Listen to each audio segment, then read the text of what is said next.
Well, hello YouTubers. Here recently I did an upgrade and I thought I'd capture a video for those of you that might be interested. What prompted me to do the video is that the Black Friday specials that were going on.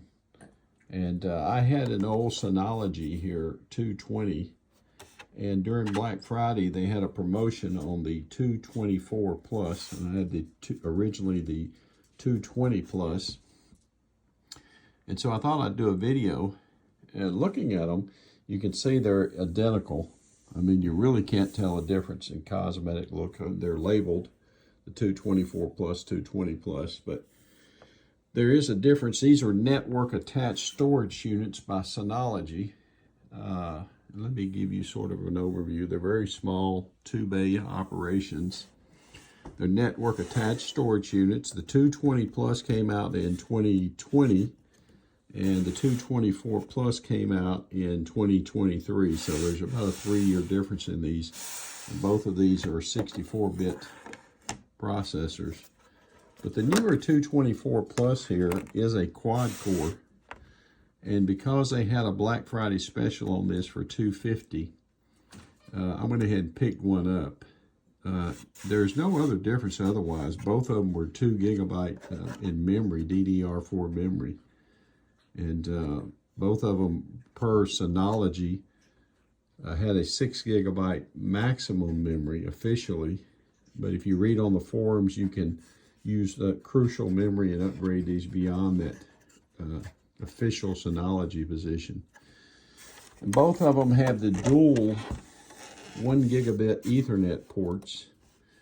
And there's discussions about that, so there's both dual on each one. And this original 220 Plus came with Intel's J4025 processor, and they upgraded to quad core in the 24 Plus to a J4125. So it does give you some difference in performance. The benchmark scores actually on the 224 Plus is better, although the chipset really is an older design in both models. And both of these are excellent for Plex media. It's one of the reasons why I have stayed with the Synology. They are very good. They have support internally with Intel's graphics support on the chipset.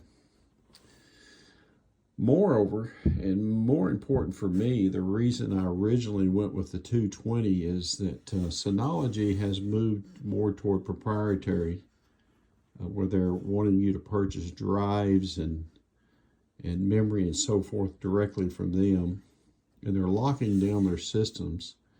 And this old 220 sort of got around that problem. So it was easily available to use third-party vendor hard drives and so forth.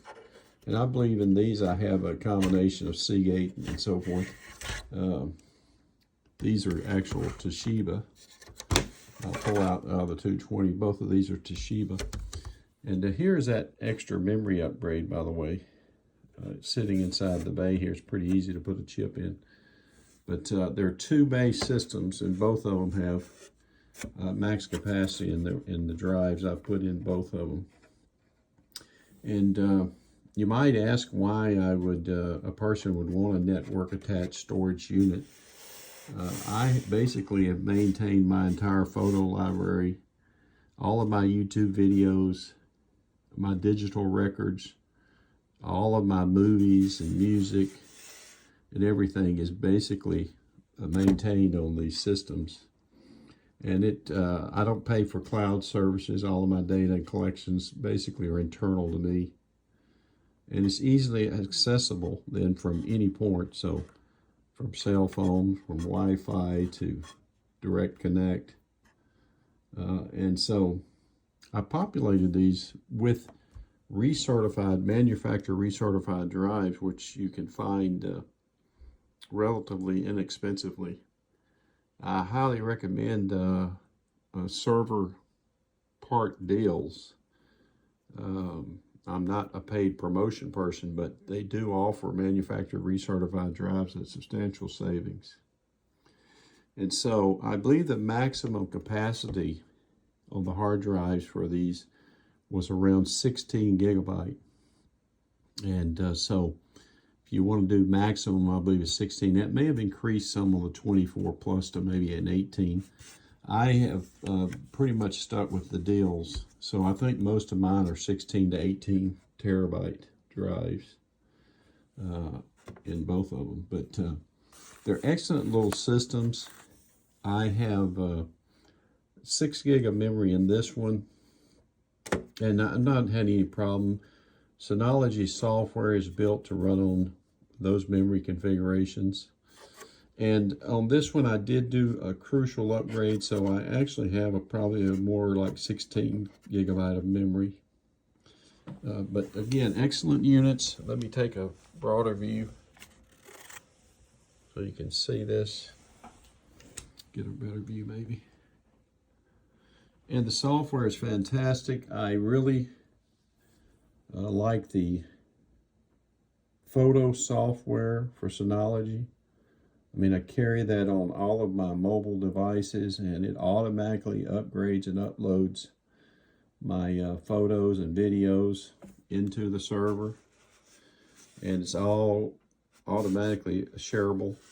So it's a great process. I've also taken, like I said, all of my digital movies, and I have probably hundreds and hundreds of movies that have all been converted digital. I made basically my own personal copies. So they're great little systems. Black Friday, this was on sale for $250, I believe. And regular price on it, I believe today is around $300. And so it was a substantial, I mean, I'd say $50 savings. But they worked very well for me. So anyway, Synology 220 plus. If you can pick that up out there somewhere, you probably can get it even cheaper now, since it's an older model, but it functions exceptionally well. You'll have no problems using third-party drives, memory, and so forth. Or if you want to spring for the newer model, the 224 plus is actively posted and listed and for sale at regular price now, around $300. But again, they'll probably put this on promo again, being Christmas is around the corner. In terms of plug up, I mean, you just plug these things up, plug in your Ethernet cable, set your drives in the support brackets, insert them, put your front faceplate on, plug them in, and they're easily recognized from your remote computer. And you can begin installing an installation and select the software that you need. So I highly recommend these. Certainly Synology is probably #1 out there in terms of particularly their software and the support for their software. So hopefully you enjoy the video.